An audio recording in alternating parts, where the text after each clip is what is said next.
Tarry here, where the stories never grow old, and you hear something new every time they are told, and it comes clear. So tarry here, where it doesn't matter your age, and when we gather round the table, we all take the stage year after year. So tarry here.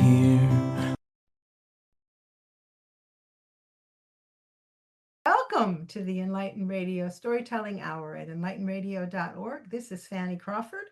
And this is Stash Ziolkowski. And today is August 18th, 2025. It's a Monday, although you may not be listening to this until later in the week. And our theme today is Moving Day. We'll tell you Wow. about that. Yeah. So, to recover from yesterday? I had a great day yesterday. It Good. was very busy. I did too. I love standing around watching two healthy women working. Well, That's not true. I felt very guilty. And in fact, when you were at our house, mhm. and you and Terry were putting the bookcases in the cars. I told Terry, I'm going to go and have a snack. I'm feeling bad watching this. Actually, that was not at all difficult. The hard part of, or the consequences of yesterday are that my house is now even more full of junk than it was before. And I have to start moving this stuff out of here. I have plans for everything. I know where everything's going to go, but well, it's good. yeah, but I have a lot of work to do. Yeah, I'm and you'll still be in- surprised at how good your field. I mean, I walked through the house and we have a couple of rooms completely bare, I know. It's and wonderful. it's a wonderful feeling because it has to be done. So, Yeah. and so Well, I have no rooms that are empty. I have no rooms that are even half empty or a quarter empty, anywhere near that. And I have piles and piles of boxes because I'm planning this fundraiser for the National Association of Black Storytellers. And so I have boxes of books right. Where is that going to be held? at Stories in the Round on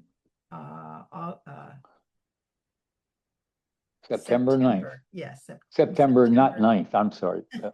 September 29th. Yes. Right.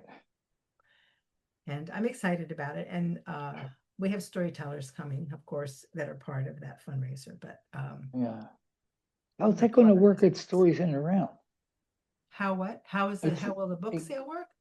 I mean, I understand how a book sale works now, but that's not going to be it's not it's, I don't want to say the wrong word. It won't be a monstrous audience, right? You're not going to have 500 people there. No, nothing like that. No. And it can be a traveling book sale. Actually, okay. I may take it to the NABS, to the Griot Circle meeting at the beginning of September. Yeah. It depends on how many books I have. Right. Wow. But I may take some there. Well, good luck with that. I hope you sell every one.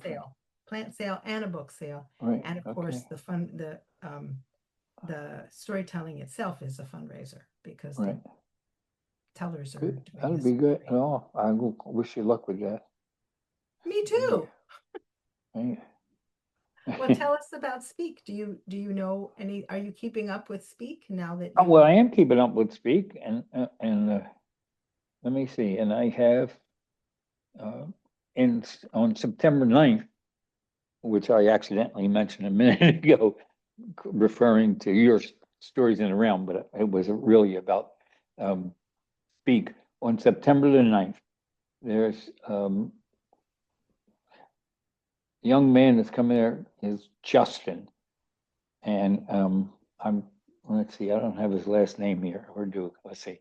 Anyway, he is a deaf storyteller, and he does. I'm anxious to see this because he uses a visual vernacular. It's his specialty and favorite performance style, and Um, the man has an incredible summary of events. He's a graduate of the Texas School for the Deaf in Austin, and he hails from the vibrant city of Houston, driven by an unwavering love of the American Sign Language, performance art, and storytelling. He has explored the world, sharing his expertise through visual vernacular workshops and captivating performances. And his remarkable talents have graced renowned stages across the world, including the International Deaf Festival, as well as festivals in France.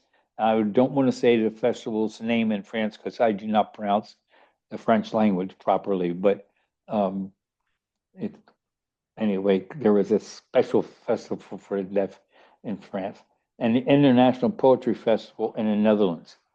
Um, I'm really looking forward to this because he one of his performances was a performance of Super Mario Kart Story with the visual vernacular as a specialty, and that was recognized, um, as a world class performance by a number of groups. So that's going to be exciting. Yeah, I'm excited. I hope to be there in person, but it might be on Zoom. You never know. Okay. Well, I'll be there on Zoom. Okay. Well, let me say Okay. real briefly, you want to give the website? Speakstoryseries.com. Right And they on. will give you all the details there. Get the address of the church where it's held. It's a great venue for storytelling, and also the details. You can donate money if you want to. You can buy a ticket, and you can also, some people are sponsoring storytellers each month. There's been a sponsor for a number of months now in the series, so that's great. Very good. I'm going to say just a few words about Stories in the Round. I did mention the September session, which will be tellers from the Griot Circle, which is an affiliate of the National Black Storytellers Association, doing a fundraiser for NABS to replace money that the NEA has yanked in the federal downsizing blizzard that's going on at the moment. And there will also be a book sale and a plant sale, along with the foretellers who will be coming and donating their time. And then this month in August, Susan Gordon is coming back to do, she says, the final chapter of her novel that she's been working on for, I think, 5 years now, maybe 7 years, about the logging of West Virginia, the attempt to lumber out almost the entire state of West Virginia by the logging companies, and connecting that to what's happening in Frederick and Carroll County right now with the communication lines, the electric lines that are proposed to go through a lot of private land. They're taking, the companies want to take over right of way through these farms to power cities far from where the farms are. So this is also a fundraiser for that campaign, and Susan Gordon is in the midst, hot and heavy in the midst of that campaign. So she's going to connect those two movements, those two historic. Well, I hope those farmers all own chainsaws. I'm sure they own chainsaws, but they are all environmentalists who have worked for generations in some cases to protect the land and build up the land. And it's quite a story, but I'll leave that up to Susan and the farmers who will be there. Several of the farmers will be at the storytelling event. Yeah. So if people want more information, they can call me at 301-730-1638 or email me at fanitsky@hotmail.com. I have a question, FANITSKY. since you seem so involved in this or interested in this.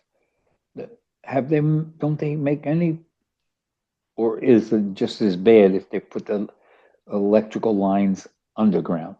They're going underground. That's part Oh, of the problem, is oh, that okay. they're going to have to um, they're going to have to go through wetlands. They're going to have to Uh, go through old uh, old growth forests. And some hmm. of these farmers are making their living with public events like pumpkin patch Oh, I mazes, see. Okay, things like all that. right. And the public won't be able to be there once this destruction happens. So um, it's a big deal. I can send you lots of written material that Susan has Hmm. shared with me if you're, if Wow. you're interested. I've not read all of it. I've read a lot of No, it, but yeah, I'm open I to should reading read more. up on it. I do not understand electricity, deeply enough. I taught a little bit about it in the classroom basics, but I do not understand why we haven't been able to get the electricity transferred from one place to another without using the wires. I know that sounds strange in this day and age, but I have a hard time believing that science hasn't or won't find a way to do that. And I think it's mostly because nobody's cared about it. Well, It's just easier to put up poles. I think there may be towers. There are towers that um, where electricity is transferred through the air, but I don't Um, know anything about that. I don't know of any that do that. Okay.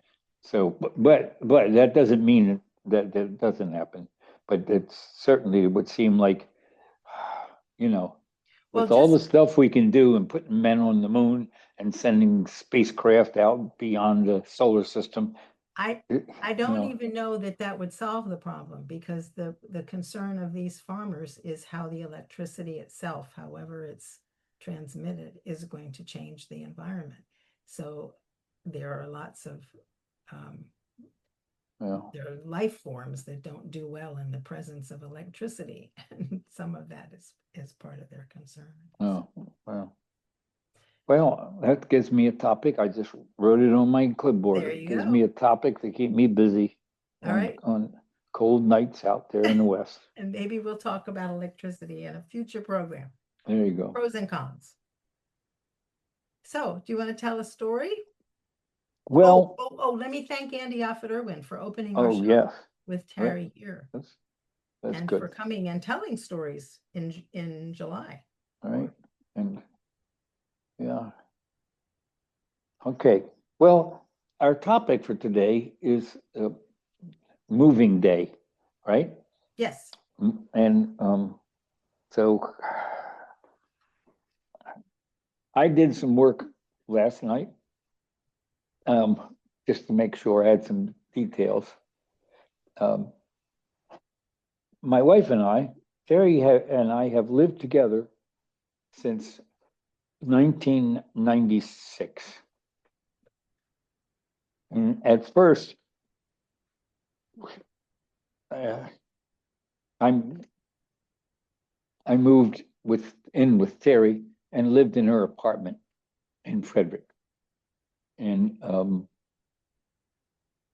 we got married in 1998, and that began our our saga and adventure of moving.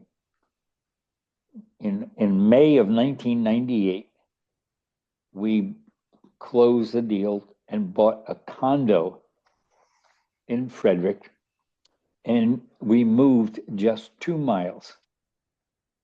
And the move wasn't terrible. We rented a U-Haul and had some help putting our things from the apartment into the U-Haul and also into cars and drove the stuff over.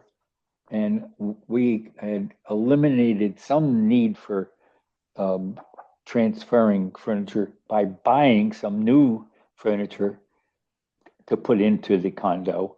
And so um, that was a pretty simple move, except for the fact that friends who were supposed to help out, my card playing buddies, um, only two of them showed up. It was a conflict on that Saturday, and one of them showed up with his teenage daughter, a young teenage girl, who was a great help, and in packing and unpacking stuff. And another one of my buddies that played cards showed up later in the day. And that move was just 2 miles. That was just nice. And that condo was wonderful. We loved it, and we were there for 8 years. Yeah. After 8 years, we made a pretty incredible decision, which was we had gone on vacation actually in our 7th year in that condo. We went on vacation to Arkansas and fell in love with the place and decided that we should buy a house there and move there. And we did buy a house while we were there on vacation. We put down a deposit and began paying for it, and had some work done on the house to, make it more what we really wanted, and spent the next year uh, completing our teaching contracts back in the Frederick area. And we moved on uh, July 9th and 10th of 2006. Actually, before July 9th, we started driving across there. And that move was 1,021 miles. And we rented a U-Haul and a trailer and pulled our stuff that we had gotten some guys to load it for us, uh, you know, over 1,000 miles. And that was an exciting move because it was a big change to go to Fairfield Bay, Arkansas. Um, we arrived on a Monday. There were people who had worked on our house over that past year and done some things and made some improvements, did some fixing up stuff. They prepared dinner for us. All right, that was on a Monday. On Tuesday, we went down to the marina and met a man who had a pontoon boat, an 18-foot pontoon boat for sale. We got into the boat with him. He drove about, I would say, maybe a quarter mile or maybe a little bit more out into the lake, showed how the boat worked and everything. We were only on the boat for maybe 45 minutes total, just, from beginning to end. And I wrote a check for the boat. And so we were boat owners, house owners. And the next day, on Wednesday morning, my brand new Honda motorcycle was delivered. And so that completed our move and um, buying new toys. And that was a wonderful place that we lived. We had a lot of fun there.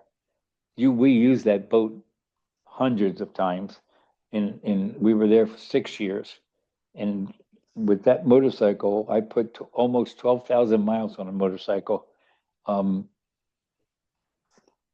Just taking rides on the weekend, looking around at the different parts of the state and everything. and we had just a wonderful time.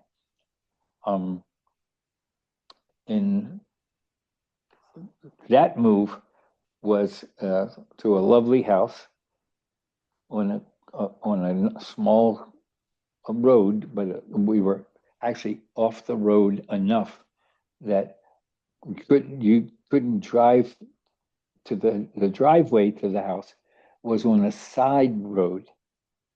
So there was a main road in front of the house, but we had a guardrail like 100 feet in front of the house and everything. And that main road never interfered with us because there was a side road about 100 yards down the driveway, our driveway, that we shared with the neighbor. And so we didn't have any problem with traffic affecting our driveway or anything like that. It was just very nice. And then in 2012, visiting my wife Terry's mom in Pittsburgh, where she lived, she was not doing well. Her husband had passed away a few years ago, and she was living by herself. And after we were there for about a week, and when we left, we only drove a short distance, pulled over on the at a parking lot, and talked about it. And we decided that we would go back to Arkansas and pack up and move to Pittsburgh, and we would sell our house in Arkansas, and we wound up with her house in Pittsburgh, and so we made that move, and that move wasn't quite as drastic as 1,021 miles. It was only 924 miles, and we had a very nice home there, and it was a nice place. The drawback after we lived there for a while, we realized it was a 55 and over community, and didn't have any traffic problems or anything because there was only one way to get in, and that was the same way to get out. So we didn't have anybody driving through the neighborhood or anything, joyride or anything. But we found that it was a little bit different lifestyle than we really cared about. But the people were nice and everything, and we were there for 6 years. So and so that was our third move, and I'm going to take a break from that because there's more, but I want to save it for later in the show. Okay. Very interesting. Different places each time. Very different. Yes, much different. Yeah. And one thing about the thing to going to Pittsburgh, we had a U-Haul for that also, and Terry did most of the driving. Terry loved driving a truck, so I even have some pictures of her standing proudly by the driver's door, getting ready to get in and take off. And that was fun. All right. Well, you've been listening to the Enlighten Radio Storytelling Hour at enlightenradio.org. I'm Fanny Crawford. And this is Stasia Olkowski. And according to my timer, we are about 22 minutes into the show. Is that I what you agree. have? I agree. I was going to say 21, but that's okay. Well, so my moving day story. Stasha, if you want to time this for me, because I have not I done have that so far. my stopwatch right here. Okay. Now I'm told that I was born at Children's Hospital in Philadelphia and was moved from there to an apartment in Chester, but I have no memory of that move.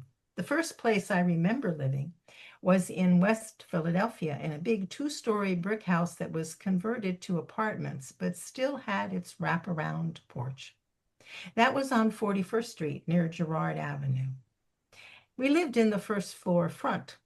I don't remember that moving day, but I do remember riding my tricycle up and down 41st Street, and we had a cat called Puss Puss. And when we moved into our next apartment on Union Street, a few blocks away, there was no tricycle there and no Puss Puss because the new landlord said we couldn't have a cat. The best part of moving day was knowing the Philadelphia Zoo was just round the corner. And we did go to the zoo often after that, at least once a year. I must have been 3 years old or almost 4 when we moved to Union Street. The apartment was at the top of a steep set of stairs at a landing on the second floor. And at the end of the long hall inside our apartment unit, a back door opened onto a rickety second floor balcony overlooking Union Street. I liked that balcony, but I could only be out there by myself if my mother was close by and paying attention. So I didn't spend a lot of time on the balcony at the beginning. There was also a backyard and a little girl my age who sometimes played in the adjoining yard. Her name was Jeannie Dua. We played together sometimes and got along well. My most vivid memory of her, though, was her shouting at my parents, "Don't look at me! Don't look at me!" Things were never quite the same between us after that. I was baffled as to why she would say that with such passion. Union Street was the first place I had friends on the same block and played outside with a swarm of neighborhood kids. Harriet Walker was my special friend from across the street. She was 7 and had an older brother named Porky and a younger brother named Bobo. But the boys generally didn't play with us girls. Harriet told me the first day Bobo went to school, they called him by the name on his official birth certificate, which, if I remember correctly, was George. He cried all day, insisting his name was Bobo. I remember my first Halloween costume from that time. Mom made me a floor-length witch's gown and cape from an old black crepe dress, and I had a black mask over my eyes with an elastic band to hold the mask to my head, and I carried an actual broomstick. Harriet wore a store-bought Bugs Bunny costume with a big plastic mask that her brother Porky had worn before her. She looked awesome. My friend Enora and I met at nursery daycare at Blankenberg School, which my brother Dougie later attended from preschool through 6th grade. Enora and I went to different elementary schools, but we were good friends while we were at Blankenberg until kindergarten, when I started at Leidy Elementary after we moved to Parkside Avenue across from Fairmount Park. I loved when Enora came to spend the night with me, and when I spent the night at her house too. We were giggly with joy to be in each other's company for 16 to 24 hours at a time. And there's a photograph of us in front of our Christmas tree in the Union Street apartment, sitting on the couch and laughing. I am holding a brown-skinned baby doll. Enora is holding a white-skinned baby doll in her own dark brown arms and smiling proudly. Those dolls were our Christmas presents from our parents that we were showing off to each other that day. Our parents became friends talking with each other at after-school pickup time about the new FM radios they'd bought for Christmas to listen to jazz and classical music. Enora is still now my oldest friend.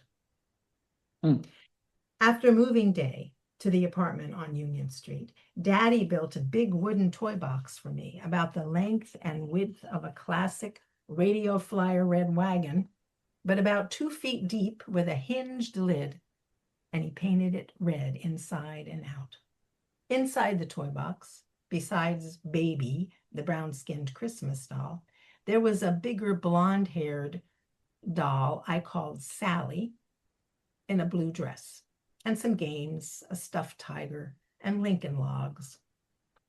My brother Dougie was born while we lived on Union Street, and I remember the lady who came to stay with me when Daddy took Mom to Children's Hospital to have the baby.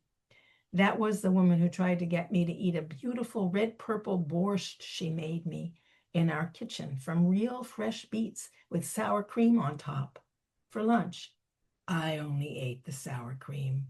She had promised me a delicious borscht, and I was expecting something like maybe a blueberry smoothie, but it tasted cold and bitter.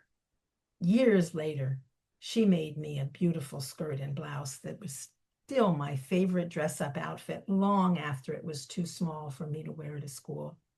And these days, I love beets. If somebody would actually make me some borscht, I'd be very happy. Once Dougie was born, he became my favorite playmate. And by the time he was 2 years old, we were playing with blocks together. Though I liked to build elaborate landscapes, and he liked to build towers just to knock them down. My biggest problem, though, was keeping him out of my toy box. After many wailing, tearful conniptions and unrequited appeals to my mother, I eventually figured out I could give him the toy box for his toys and hide mine elsewhere. After I started kindergarten, we moved to another apartment at 4238 on Parkside Avenue. First floor, rear, opposite huge and endless Fairmount Park. Dougie must have been about 2 years old then. His bedroom was the smallest room in that 5-room apartment, right next to the front door, and just big enough for his crib and a small baby-sized chest of drawers painted pale blue, with a side door on the chest decorated with an intricate plaid red and navy blue design that I admired, behind which were a few child-sized pale blue plastic hangers and Dougie's 2 stuffed doggies, Trippet and Tippy. But mostly those dogs were in the crib, or Dougie was carrying them around. The whole room was half the size of my bedroom in that apartment. But on moving day, and for months after, Dougie's room was stacked with boxes that we hadn't unpacked yet. I was in there often, finding things for Mom, changing Dougie's sheets, or finding his clothes in the small chest of drawers. The toy chest was there too, surrounded by boxes. But even though Dougie was rarely in the room to sleep, I always felt a bit guilty that he had to live in a room stacked with boxes and hardly any toys. We lived at 4238 Parkside Avenue till I was 11. On that moving day, I remember the day was bifurcated by the wholesale family trauma of 6-year-old Dougie falling down the basement stairs and being taken to the hospital for concussion. That was his second concussion. The first one was some years earlier when his best friend at Blankenberg's school nursery daycare hit him in the head with a brick, all in the spirit of some game they were playing. I stayed behind to do what? I cannot remember. Some last minute packing, maybe.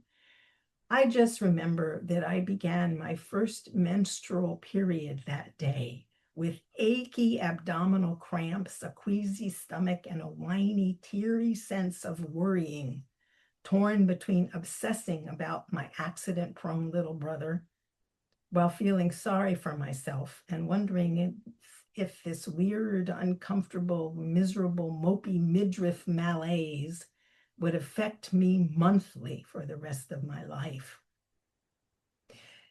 We eventually settled into the new apartment at the other end of the same long block of Parkside Avenue. I was old enough by then to appreciate the quirkiness of this second and third floor apartment layout. Again, a renovated single-family row house, but much newer than our former apartment buildings. This one had wide, high windows in the living room that looked out onto the park and wide, high windows on the third floor where Doug and I had our solitary attic bedrooms on opposite sides of the roof. Doug's windows looked out on the paved driveway behind the house, but mine was on the park side of the house, facing the tar-papered black roof with a pitched false front that blocked the view of Fairmount Park across the street and created a flat walkway between my windows and the false front decorative peaks that faced the street below. I say walkway, though I never thought of it that way till I was 15, and one dark night, sitting by the window, getting ready to undress for bed in my shorty night top and no pants, I was startled by the sound of running feet outside those windows. The curtains on the windows were cursory, not meant to keep out peeping Toms, as it had never occurred to anyone in the family that anyone else would be looking through these windows from the other side. It was bright under the overhead light in my bedroom, and the roof was dark, but I had a fleeting glimpse of two boys, one of whom I was pretty sure was the neighborhood bad boy, J.J. Harmon, galumphing by the window at racing speed, but slipping and sliding on the roof tiles. They were gone in just a few seconds, and I yelled in a panic, "Daddy! Daddy! JJ is on the roof!" It was all over quickly, and that was the end of that. But for Daddy nailing the windows shut and me continuing the project I'd started a few months earlier of gluing odd-shaped shards of stained glass to the windows in my room. Daddy had given me a huge box of those 2 and 3-inch glass shards in wild colors and asked me to decorate the old coffee table in our living room. But when I finished that project, I'd gone on to the windows in my bedroom.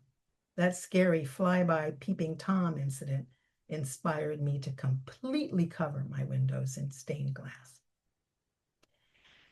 My last moving day as a kid came when I left home on my first airplane ride, flying to Chicago to start university there just before Labor Day, 1967. But that's the beginning of a whole nother chapter for another day.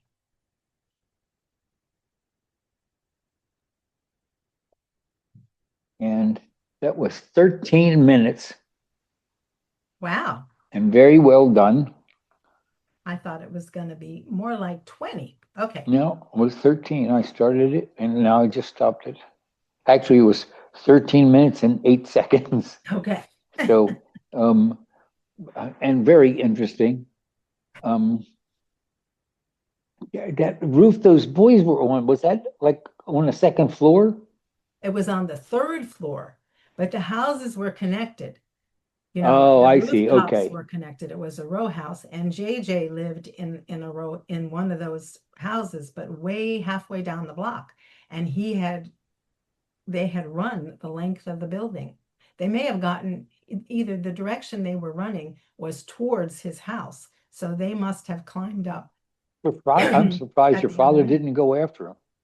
Well, it was late. It was like 10 o'clock at night, and Oh, he knew they wouldn't be catchable. He knew JJ. I knew JJ very well. I'd known him that we'd lived on that block since I was 5. oh, So, and he was maybe a year or two older than me. So I didn't want my dad chasing after JJ too. I mean, he wasn't, up until that time, I did not know him to have done anything really horrible, but I oh, was definitely wary about him. And when he was much younger, when I was probably about 6, maybe 8, he had a dog named Brownie. It was a perfectly nice dog, but he had trained down Brownie to kill cats. And I had discovered some feral kittens in the backyard. And I was so excited, I made the mistake of telling JJ about them. And he immediately whistled for Brownie. And I had no idea what was going to happen. And Brownie came running around the corner and went straight for those kittens.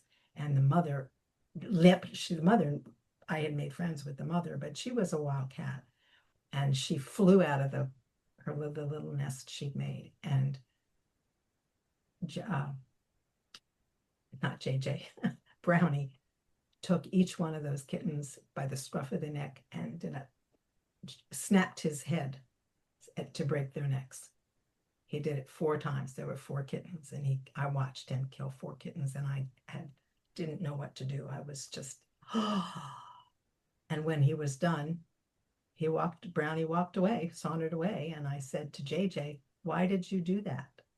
And he said, "That's what Brownie likes to do." That's not, didn't intend to tell that story, but that's why I was not interested in pursuing JJ. I wasn't afraid of him because I knew him really well, and he had never done anything to hurt me, but he was unpredictable and wild. And his brother, I'm pretty sure his brother was an experienced thief and I don't know that he was a bad person, but he was known for stealing cars and stuff like that. Wow. Yeah. That's a scary story, you know. Yeah, maybe I should end that story with something different. That's a sick child, you know. Yeah. To take pleasure in wondered that. Since then, whatever happened to JJ? He's in prison.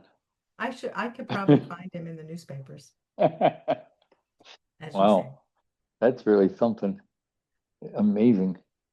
Well, we've been on the radio for 40 minutes. Wow. Well, And, tell us another story. Okay, well, I will, because I'm going to go on with the saga of Terry and Stash moving. So we were in Pittsburgh uh, at 521 Heritage Lane in the over 55 community. And we took care of Terry's mom for about 4 years. And she became ill, and she actually lived the last couple of years of her life in a home, in which she accepted going there very easily, which was good for us, in the sense that, you know, she didn't get upset about going there. In fact, when if I remember correctly, when Terry took her there for a visit, she said, "When can I move in?" So she was pleasant, and there was a nice place. And but when she passed away, we decided we didn't want to stay living in that community, and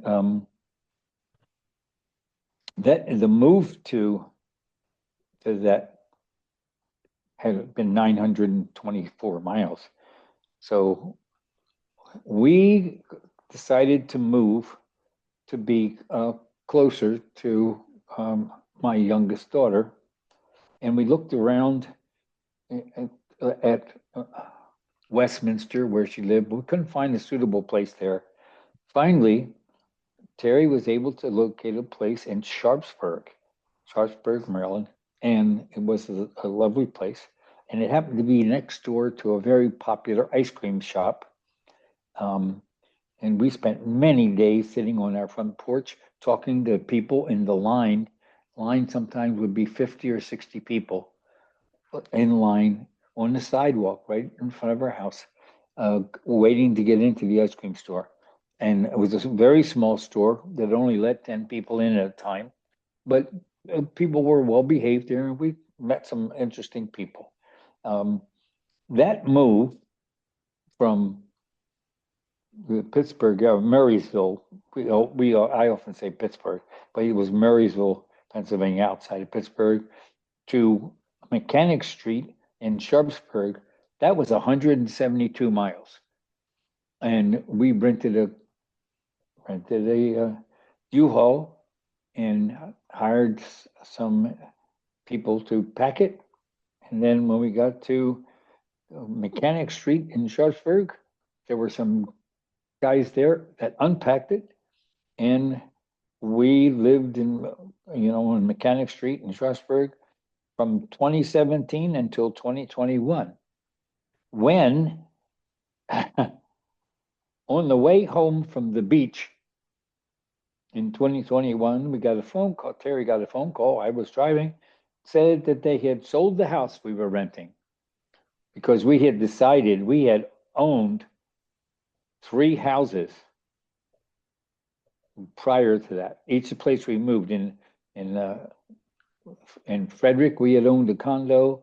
In Arkansas, we owned a nice family home, and in Murraysville, Pennsylvania, we had owned Mom's house, Terry's mother's house, and we decided that we should rent because owning a house was a lot of extra work and all this stuff. So we were there from 2017 until 2021 when we got the phone call about them selling the house we were renting. And shortly after that, Terry was able to find a lovely house in Martinsburg, West Virginia, which is where we presently live. And that uh, move was only 14 miles.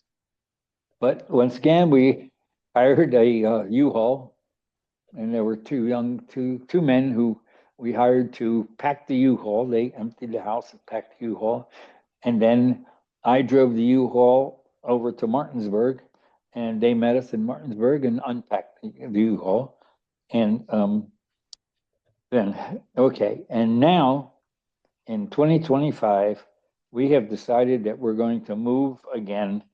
And this time we're going to be moving to Salt Lake City, Utah. So we had moved to Sharpsburg to be closer to my family. But this time we decided we would be closer to Terry's family, a son and daughter-in-law, and 2 grandchildren. And so we will be leaving here on September 12th. And we will be moving to Salt Lake City, Utah. We'll only be 2 miles away from Peter and the family. Terry's son's name is Peter. And we're going to be moving into a 1-bedroom apartment in a senior living facility. And this move will be 2,025 miles. And it's going to be exciting. We will have a pod, P-O-D, parked outside of the house here in Martinsburg. I believe it arrives on September 11th. It will be packed on the 12th, and we will be leaving. And we will take our time to get there because the pod will arrive September 20th. We don't have any control on how long it takes to get there, according to the company. And we're going to take our time driving across the country. And I figured up this morning that in 5 of our moves, we had gone 2,130 miles.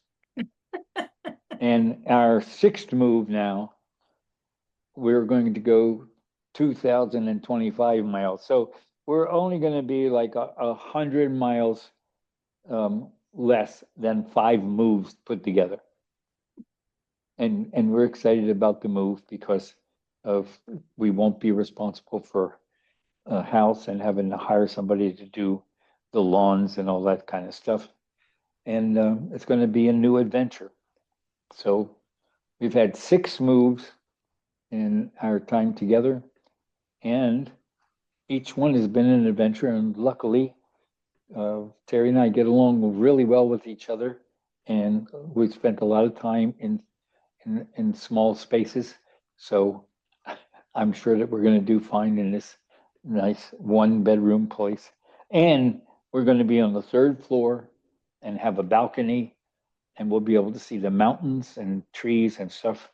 And the weather in Salt Lake City will be a great difference from what we're used to here. It'll be very hot and dry, and also very cold and snowy in the winter. Um, so it's going to be exciting. And that's my moving stories. That's great, Stosh. Well, Yep. I am looking forward to visiting you guys out there at Yes. some point. Great. And it'll be fun. Yeah, it will Yeah. be. I've never been to Salt Lake City. Never been to. It's nice. I mean, Terry's been out there more times than I have, but we've been out there starting in 1997. We took Peter in 1997 to look at the college, the only one he applied to, and that's where he went to college, got his degree, and then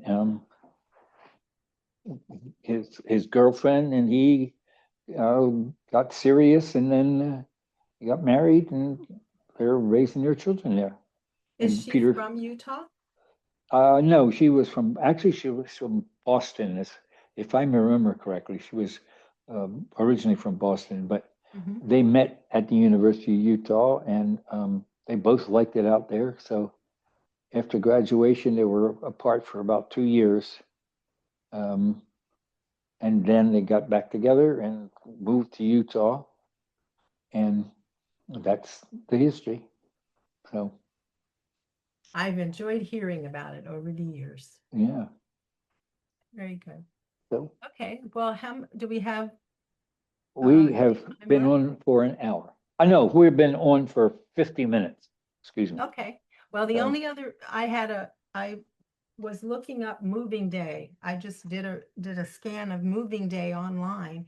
And one of the things that came up that was fascinating to me was something called the tradition of moving day in New York City that dates back to colonial times and lasted until well after World War II. February 1st is also sometimes known as rent day. Landlords would give notice to their tenants what the new rent would be after the end of the quarter, and the tenants would spend um, the good weather days in early spring looking for a new place to live and the best deals. On May 1st, all oral leases, which was the case for the majority of tenants in New York at that time, would expire simultaneously at 9 a.m. on May 1st, meaning that thousands of people would change residences all at the same time. And the wow. streets would be full of carts and horses and even occasionally oxen pulling these people's possessions through their Wow. street. So I'm not gonna, I mean, I have pages and pages of the history of this event. Well, that's It incredible. changed over time. It had different forms. You should look it up, Stosh. New York I City Moving Day. moving today. Uh, It's yeah, and incredible. it, lasted for a couple hundred years. It's And really while interesting. you were telling your moving experiences, I moved.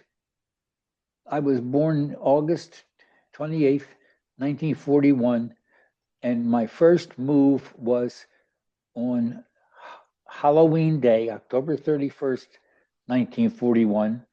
I moved from 1806 Bank Street in Baltimore to 1804 Bank Street in Baltimore, which was next door. My father had been injured. He was a construction worker.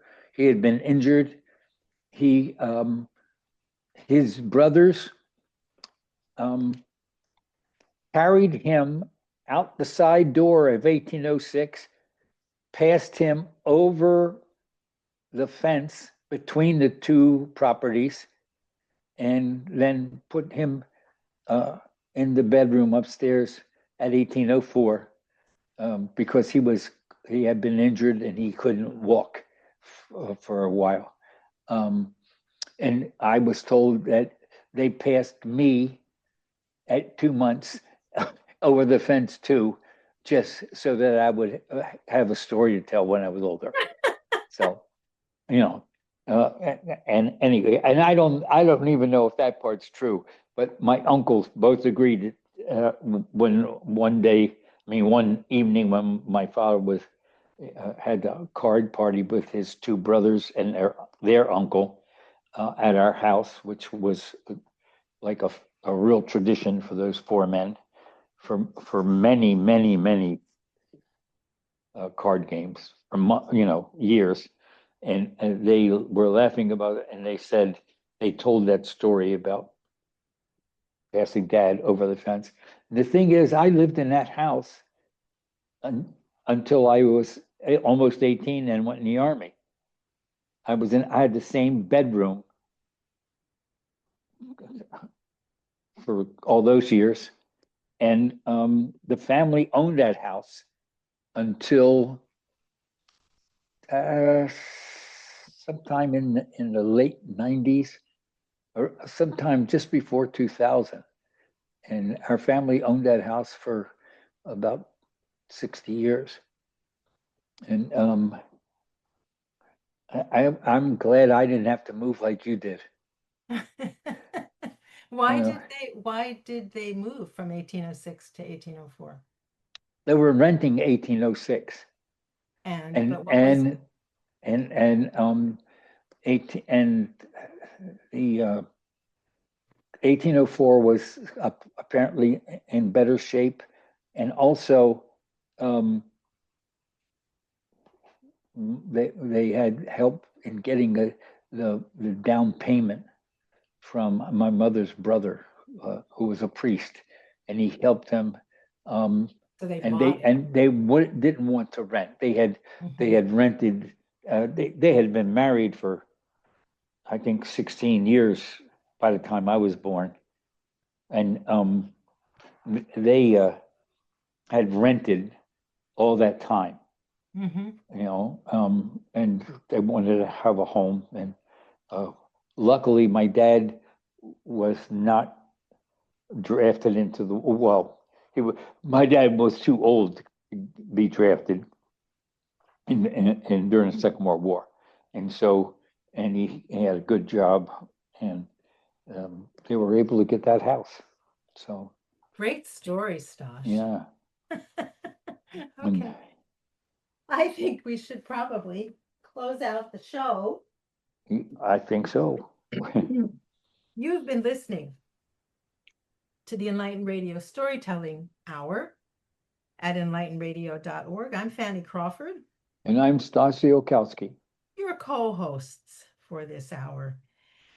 Wow. We are broadcasting from Bolivar, West Virginia, Martinsburg, West Virginia, and Hagerstown, Maryland, offering listeners a window into the world of storytelling by traditional and non-traditional tellers, encouraging you, our listening community, to share, preserve, and expand all of our stories. And I just want to assure our listeners that this radio broadcast will continue, because Mr. Z, Stash Silkowski, will be joining us as he does now on Zoom to continue our broadcasts, even after he's far away